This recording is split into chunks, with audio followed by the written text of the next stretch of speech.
అందరికీ నమస్కారం. Welcome to Indian money Telugu YouTube channel. నేను మీ అజయ్ కుమార్. స్టాక్ మార్కెట్ ఈ రోజుల్లో మనం చూసుకున్నట్లయితే అందరూ స్టాక్ మార్కెట్లోకి ఎంటర్ అవుతున్నారు. అలాగే చాలామంది స్టాక్ మార్కెట్లో డబ్బును కూడా కోల్పోతున్నారు. ద మెయిన్ ప్రాబ్లం ఏంటంటే చాలామందికి స్టాక్ మార్కెట్లో ఏ టైంలో ఎంటర్ అవ్వాలి అండ్ ఎలా స్టాక్లో ఎంటర్ అవ్వాలి అనేది చాలామందికి తెలియదు. నేను మీకు ఈరోజు బిగినర్స్ కోసం మనం ఎలాంటి టిప్స్ ఫాలో అవ్వాలో ఒకటిగా చూద్దాం. దానిలో భాగంగా మొదటిది, మనం ఏదైనా ఒక కంపెనీని చూస్ చేసుకునే ముందు ఆ కంపెనీ యొక్క ఫండమెంటల్స్ అనేది పక్కాగా ఉన్నాయా లేదా అనేది ఒకసారి మనం చెక్ చేసుకోవాలి. ఆ ఫండమెంటల్స్ థింగ్స్ అనేది నేను ఒక్కటొక్కటిగా చెప్పబోతున్నా, చూడండి. దానిలో భాగంగా మనం ముందుగా చెక్ చేయవలసింది ఎర్నింగ్ పర్ షేర్, అంటే ఈపీఎస్ అనమాట. అంటే మనం ఎంత ఇన్వెస్ట్ చేస్తున్నాం, మనకి ఎంత రిటర్న్ వస్తుంది అని చెప్పేదే ఎర్నింగ్ పర్ షేర్. ఆ ఎర్నింగ్ పర్ షేర్ అనేది మనకి ఎంత ఉండాలంటే లాస్ట్ 5 years మనం చూసుకున్నట్లయితే ఆ ఎర్నింగ్ పర్ షేర్ అనేది గ్రాడ్యువల్గా ఇంక్రీజ్ అవుతూ ఉండాలన్నమాట. అది first ratio. And second ratio చూసుకున్నట్లయితే ప్రైస్ టు ఎర్నింగ్ రేషియో, అంటే పిఈ రేషియో అనమాట. పిఈ రేషియో అనేది చాలా ఇంపార్టెంట్ రేషియో. మనం ఏదైనా ఒక స్టాక్స్ని సెలెక్ట్ చేసుకునే ముందు పిఈ రేషియో అనేది చాలా ఇంపార్టెంట్ రోల్ ప్లే చేస్తుంది అనమాట. అసలు పిఈ రేషియో అంటే ఏమిటో చూద్దాం. పిఈ రేషియో అంటే ప్రైస్ టు ఎర్నింగ్, అంటే మనం ఎంత అమౌంట్ని ఇన్వెస్ట్ చేస్తున్నాం, మనకి ఎంత రిటర్న్ వచ్చేది చెప్పేది పిఈ రేషియో అనమాట. పిఈ రేషియో ఎంత ఉండాలంటే మనం ఇన్వెస్ట్ చేద్దాం అనుకున్న కంపెనీ పిఈ ఆ యొక్క పర్టికులర్ ఇండస్ట్రీ పిఈ కన్నా తక్కువ ఉండేలా మనం చూసుకోవాలి. ఇప్పుడు ఒక ఎగ్జాంపుల్ చూద్దాం. నేను కూడా స్టాక్ మార్కెట్ బిగినర్ని. నేను ఇప్పుడిప్పుడే ఎట్లా స్టాక్ మార్కెట్లో ఎంటర్ అవ్వాలో చూస్తున్నాను. దానిలో భాగంగా ప్రైస్ టు ఎర్నింగ్ రేషియో అనేది ఎలా చెక్ చేసుకోవాలో ఒక ఎగ్జాంపుల్ ద్వారా చూద్దాం. ఫర్ ఎగ్జాంపుల్, నేను ఏబీసీ స్టాక్ని సెలెక్ట్ చేసుకున్నాను. ఆ కంపెనీ యొక్క పిఈ ఎంత ఉందంటే 15 ఉందనుకోండి. ఆ పర్టికులర్ కంపెనీ ఏ సెక్టర్కి సంబంధించిందంటే ఐటీ సెక్టర్కి సంబంధించింది అనుకుందాం. ఇప్పుడు నేను సెలెక్ట్ చేసుకున్న కంపెనీ పిఈ ఎంత ఉంది? 15 ఉంది. ఆ పర్టికులర్ ఇండస్ట్రీ యొక్క పిఈని కూడా కంపేర్ చేసుకోవాలన్నమాట. ఆ పర్టికులర్ ఇండస్ట్రీ పిఈ కనుక ఒక 20 ఉందనుకోండి. ఫర్ ఎగ్జాంపుల్, మనం ఈ క్యాలిక్యులేషన్లో ఇప్పుడు మనం సెలెక్ట్ చేసుకున్న కంపెనీ పిఈ 15 ఉంది. మన కంపెనీ యొక్క కంప్లీట్ సెక్టార్ పిఈ ఎంత ఉంది? 20 ఉంది. అంటే ఈ కంపెనీ పిఈ అనేది సెక్టార్ పిఈ కన్నా తక్కువ ఉంది. అంటే డెఫినెట్గా ఫ్యూచర్లో ఈ కంపెనీ పిఈ సెక్టార్ కంపెనీని బీట్ చేసే ఛాన్స్ ఉందన్నమాట. ఇలాంటి కంపెనీస్ని మనం సెలెక్ట్ చేసుకోవాలి.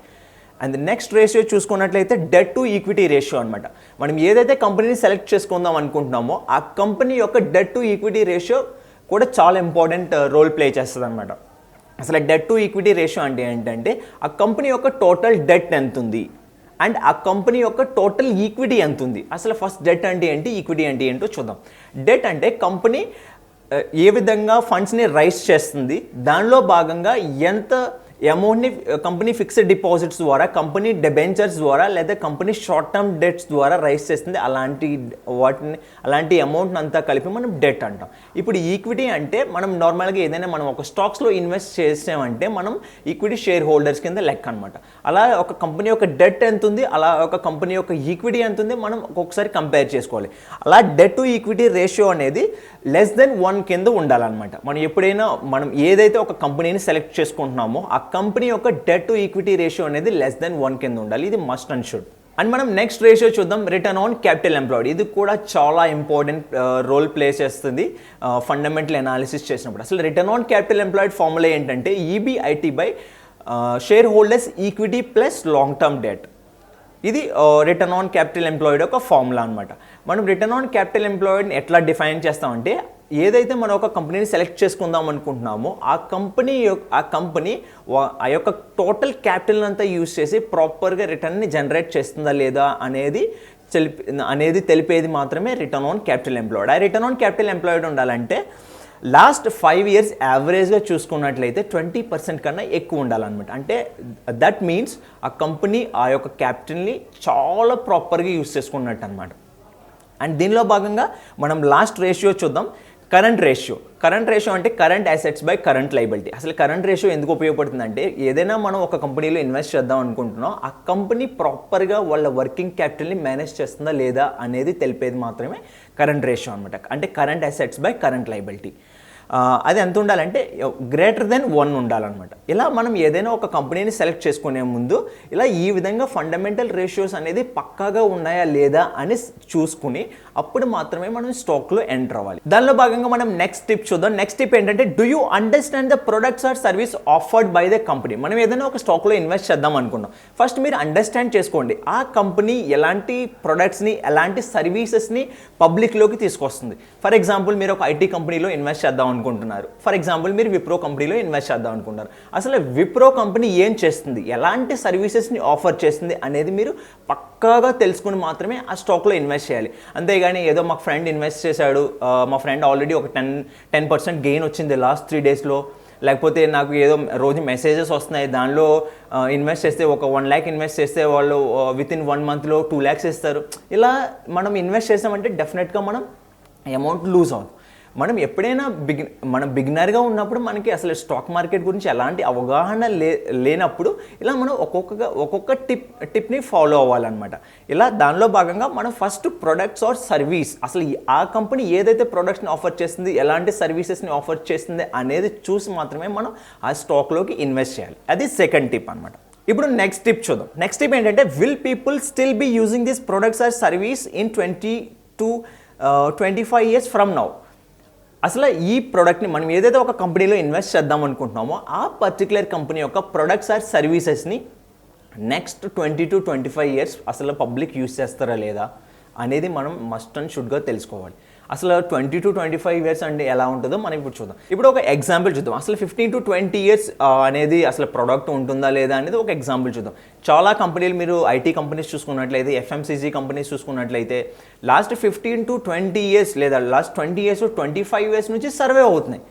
అలాంటి కంపెనీస్ని మనం సెలెక్ట్ చేసుకుని అదే company next 20 to 25 years survive అవుతుందా లేదా అనేది మనం మస్ట్ అండ్ షుడ్గా చూసుకుని మనం అగైన్ అనాలిసిస్ చేసి అలాంటి వాటిని మాత్రమే ఇన్వెస్ట్ చేయాలి. ఇప్పుడు ఒక ఎగ్జాంపుల్ చూద్దాం. నెక్స్ట్ 20 to 25 years ఎలాంటి ప్రొడక్ట్స్ అయితే మార్కెట్లో సర్వైవ్ అవుతాయో చూద్దాం.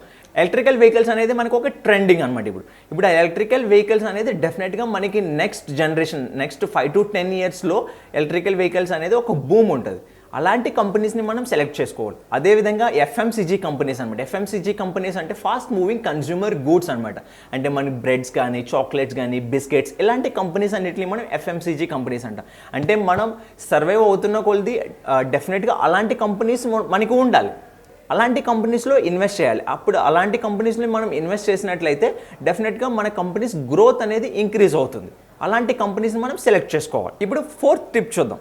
Does the company have a లో కాస్ట్ డ్యూరబుల్ కాంపిటేటివ్ అడ్వాంటేజ్. అంటే మనం ఏదైనా ఒక స్టాక్ని సెలెక్ట్ చేసుకుందాం అనుకున్నప్పుడు ఆ కంపెనీ యొక్క కాంపిటేటర్స్ని మనం చూడాలి. ఫర్ ఎగ్జాంపుల్ మనం ఏదైనా ఒక స్టాక్ని సెలెక్ట్ చేసుకుందాం అనుకున్నాం. ఆ స్టాక్ నేమ్ విప్రో. ఇప్పుడు విప్రో అనేది ఏ సెక్టర్ సంబంధించింది? ఐటీ సెక్టర్ సంబంధించింది. మనం ఆ ఐటీ సెక్టర్లో వాళ్ళ కాంపిటేటర్స్ ఎవరెవరు ఉన్నారు? టీసీఎస్ ఉంది, ఇన్ఫోసిస్ ఉంది, హెచ్సిఎల్ టెక్నాలజీ ఉంది. ఇలా మనం ఏదైతే స్టాక్ని సెలెక్ట్ చేసుకుందాం అనుకుంటున్నామో వాళ్ళ కాంపిటేటర్స్ ఎవరు, అసలు ఈ కంపెనీ అనేది లాంగ్ టైం సస్టైన్ అవ్వగలదా లేదా, ఆ కాంపిటేటర్స్ని బీట్ చేసి ఇలా అది కూడా మనం కాంపిటేటివ్ అడ్వాంటేజ్ అనేది మనం చూసుకోవాలి. అది మస్ట్ అండ్ షుడ్. ఇప్పుడు నెక్స్ట్ స్టెప్ చూద్దాం. Last but not least next step ఏంటంటే, what is the company doing that the competitors are not do. ఇప్పుడు మనం ఒక కంపెనీని సెలెక్ట్ చేసుకున్నాం. నేను ఇంతకుముందు చెప్పిన విధంగా మనం విప్రో స్టాక్ని సెలెక్ట్ చేసుకున్నాం. అదేమో ఐటీ సెక్టర్కి సంబంధించింది. ఆ సెక్టర్లో ఎలాంటి కాంపిటేటర్స్ ఉన్నారు అండ్ మనం సెలెక్ట్ చేసుకున్న కంపెనీ ఆ కంపెనీ కన్నా ఎలాంటి ప్రొడక్ట్స్ని డెవలప్ చేసింది, అంటే ఎలాంటి సర్వీసెస్ని పబ్లిక్ ఆఫర్ చేస్తుంది అనేది మనం క్లియర్గా తెలుసుకోవాలి. ఇది ఇవాల్టి మన వీడియో. ఈ వీడియోలో మనం 5 టిప్స్ని చూసాం. అంటే బిగినర్స్గా ఉన్నప్పుడు మనం స్టాక్ మార్కెట్లో, అంటే ఎవరైతే స్టాక్ మార్కెట్లో న్యూగా ఎంటర్ అవుతున్నారో వాళ్ళు ఏమేమి టిప్స్ అయితే ఫాలో అవ్వాలో మళ్ళీ ఒకసారి రిపీట్ చేస్తే చూడండి. ఫస్ట్ మనం స్టాక్ మార్కెట్లో బిగినర్గా ఎంటర్ అవుతున్నాం అంటే ఫస్ట్ చూడవలసింది కంపెనీ యొక్క ఫండమెంటల్స్. అది must and should. And next tip ఏంటంటే, do you understand the products or service offered by the company. అంటే మనకి ఏ అయితే company products or service offer చేస్తున్నాయో అది మనం అండర్స్టాండ్ చేసుకోవాలి. దానిలో భాగంగా థర్డ్ ఏంటంటే, will people still be using these products or service for the next 15 to 20 years. మనం ఏ కంపెనీని అయితే సెలెక్ట్ చేసుకుంటున్నామో ఆ కంపెనీ అనేది నెక్స్ట్ 15 to 20 years సర్వైవ్ అవుతుందా లేదా తెలుసుకోవాలి. అది థర్డ్ టిప్ అనమాట. ఇది ఇవాల్టి మన వీడియో. మీరు ఈ విధంగా ఇంకా స్టాక్ మార్కెట్ గురించి తెలుసుకోవాలనుకుంటున్నారా? వెంటనే ఫైనాన్షియల్ ఫ్రీడమ్ యాప్ని డౌన్లోడ్ చేయండి. కింద డిస్క్రిప్షన్ బాక్స్లో లింక్ చేయబడింది. ఫైనాన్షియల్ ఫ్రీడమ్ యాప్లో మీకు లాట్ ఆఫ్ కోర్సెస్ ఉన్నాయి, like mutual fund, stock market, home loan, credit card, credit score, ఇలా చాలా వెరైటీస్ ఆఫ్ కోర్సెస్ ఉన్నాయన్నమాట. మరెందుకు ఆలస్యం, వెంటనే డౌన్లోడ్ చేయండి ఫైనాన్షియల్ ఫ్రీడమ్ యాప్. ఇది ఇవాల్టి మన వీడియో. మీరు ఈ విధంగా ఇంకా స్టాక్ మార్కెట్ గురించి తెలుసుకోవాలనుకుంటున్నారా, వెంటనే ఫైనాన్షియల్ ఫ్రీడమ్ యాప్ని డౌన్లోడ్ చేయండి. కింద డిస్క్రిప్షన్ బాక్స్లో లింక్ చేయబడింది.